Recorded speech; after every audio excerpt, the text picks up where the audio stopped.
Fox News alert. Last hour, President Trump giving an update on American nuclear innovation, highlighting plans to unleash an energy renaissance in the United States.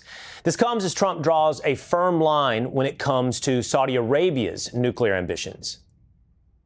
In order to do it, they have to be a member of the Abraham Accords, which have been very successful. But it's time now that they do it. I think it's very important for the future of the Middle East. The Abraham Accords have been incredibly successful for the countries, as you know, for the countries in them. And I think it's very important. So, at some point they'll join and they'll do their civil, to echo it, civil nuclear, but that's what it is. The Abraham Accords is the landmark agreement that normalized relations between Israel and several Arab nations during President Trump's first term. The message is clear. No normalization, no nuclear deal. So joining me now is White House Deputy Chief of Staff for Policy, Stephen Miller. Stephen, good to see you on this Friday. So is it fair to say that's put a pause on Saudi Arabia's nuclear ambitions, or are they prepared to recognize the Abraham Accords? Well, that's up to the Kingdom of Saudi Arabia. The president has been very clear about his priority to establish a framework for long-term sustainable Middle East peace. No American president in our lifetimes has done more to establish peace in the Middle East than President Trump. In his first term, the Abraham Accords was a breakthrough that nobody thought possible in order to establish that more hopeful future for the region. Now here in the second term, the president's making clear he's developed a close relationship, a close partnership with the Kingdom of Saudi Arabia to advance our shared security interests. But he's very clear, in order to take the relationship to this next dimension with civilian nuclear energy, there are certain conditions that have to be met. And that just underscores the fact that President Trump knows how to use all of America's leverage, military, diplomatic, financial, economic, and technology, to advance our national interests. Stephen, any concern within the administration of opening it up what is a pretty exclusive club in embracing nuclear energy, nuclear advancement to Saudi Arabia, who, yes, now has been a great partner to the administration on many things, but in the past has been concerns about Saudi Arabia, Saudi Arabian connections to 9/11, the presence, although not at the kingdom's level, but the presence of radical Islam inside of Saudi Arabia. Any concerns about opening up nuclear capabilities to that country? Well, I think two important points on this, Will. First is that the United States has developed an ironclad, replicable system for being able to help nations develop civilian nuclear capabilities without any risk or danger of that migrating into a weapons program. So this is tried, tested, and proven around the world. We have the tech, the know-how, the capabilities to help nations develop the civilian infrastructure without any risk or concern of it ever becoming anything else. Secondly, with respect to Saudi Arabia, President Trump, just to take you back in time a little bit here, Will, 2017, Riyadh, President Trump speaking to the assembled leaders of the Arab nations, the Middle Eastern nations, the Muslim nations. President Trump gave a speech about the future of the region and the need for the kings, the leaders, the rulers, the monarchs of the region to use their state power to crush radical Islam and to be a force for security, stability, moderation, normalization.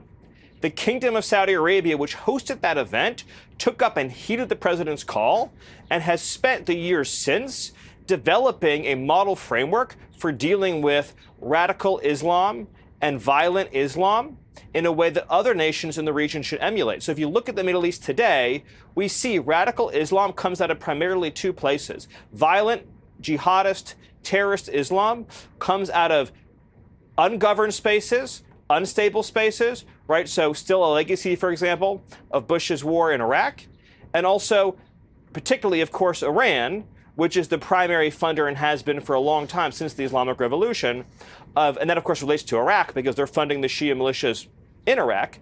Iran has been the primary funder and financier of Islamic terrorism for generations now, and of course, under Obama, that reached new zenith because he provided them with the cash lifeline they needed. So when you think about what President Trump has achieved for the world, one of the most important things that he's done by decimating the Iranian regime, by degrading their capabilities to such an astonishing extent, is he has prevented generations of what would have been Iranian terror hegemony, not only waged against our allies, but ultimately, because of their penetration across the West, through years of migration and other mechanisms, their ability to launch collateral attacks in Western societies.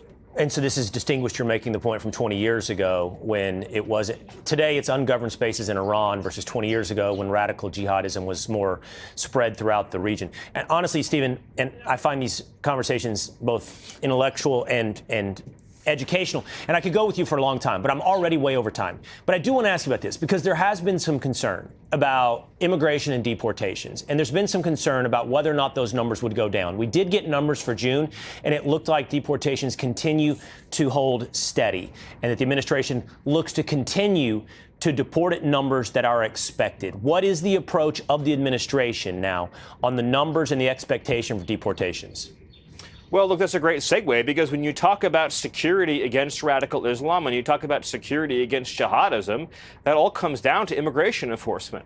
In other words, we have to make sure that people who are here are not a threat to us. And so in addition to record deportation numbers, something that your audience may not know is that USCIS has undertaken the largest ever project of revetting every foreign national who was admitted in prior years for ties to terrorism, ties to jihadism, also ties to drugs, to gangs, to cartels. So it's not just that they're deporting illegal aliens. It's they're systematically revetting, re-interviewing, and reassessing the millions of refugees, LPRs, foreign visitors, and others who came here from the third world, from the regions that are known for Islamic terrorism, from the failed states of the planet. They're revetting, re-interviewing, reanalyzing.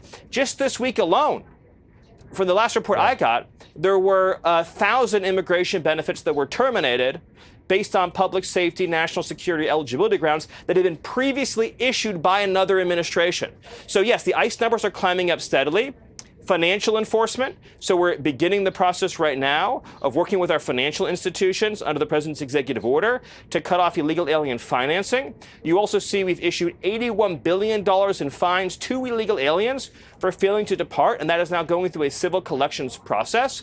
But again, in addition to that, the president understands that the quality, character, and nature of immigration, past and present, is what spells what the future quality and character of our nation is. So there is a unprecedented effort happening beneath the waterline to look at the tens of millions of people that were let in previously to see who rightfully belongs here.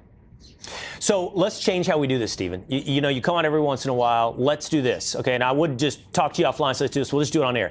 We'll start booking you regularly, and let's just do a longer conversation. There's so many things to dig into here at a deeper level and follow-up questions. Let's just, the cable news format, and I'm telling my producers too, we're going to go longer, we're going to do these longer interviews, and you're going to commit to it, right, Stephen? I commit right now. I am committed. Okay, done. All right. Well, then next time, when I get back in about a week, Stephen, I'll see you then. I look forward to it. Thanks, my friend. Okay, see you. All right. Be sure to like and subscribe for all the Fox News latest on YouTube and catch full shows streaming now on Fox One.